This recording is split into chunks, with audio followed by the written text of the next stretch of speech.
Ngicela ukuzwe futhi ukuqonde lokhu kucace. Alikho iqembu lezepolitiki kuleli elinemisebenzi.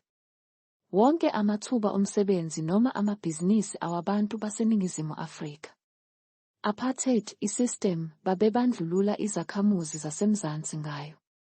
Manje sine constitutional democracy ukwenza ubandlululo. Sawubona ecosystem. Ngiyingane ngakhulela maduze ne-economic zone eNatal. Abazali, imphakathi yethu, ngibabonile belwa, belimazana, beshisana bebulalana befuna amathuba omsebenzi kulamafemu. Babelwa ngaphansi kwamaqembu yi-IFP Inkatha kanye ne-ANC. Iqiniso elidabukisayo ukuthi babehola kancane ngesikhathi bethola leyo misebenzi. Iholo lezisebenzi zezigqila. Kodwa babekezela ukuze bondle imindeni yabo.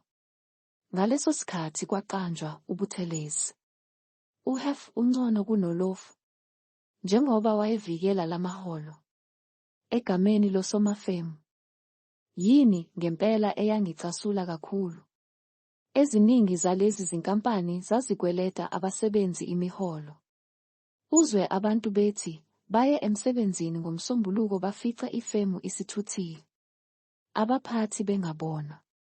Labasebenzi bebeboleka imali komashonisa nomndeni yetekisi nokudla. Basala bengenaholo futhi bexabene nomndeni nomashonisa. Bagula abantu bacwala amakliniki nezibhedlela. Manje seninokhongolose, yide, yi-F, nabanye osopolitiki. Abavele banikeze amathuba emisebenzi namathuba ebhizinisi abokuhamba. Kube thina abezwe silambile. Amathuba alelwa yizizukulwane. Lolu bandlululo umbhedo owenzeka manje uzophela ngezibhelo, ukuvukela umbuso, impi yombango. Sokwanele manje. Yi-apartheid nje lena, kodwa ephethwe zimpimpi amaphiciphici amnyama.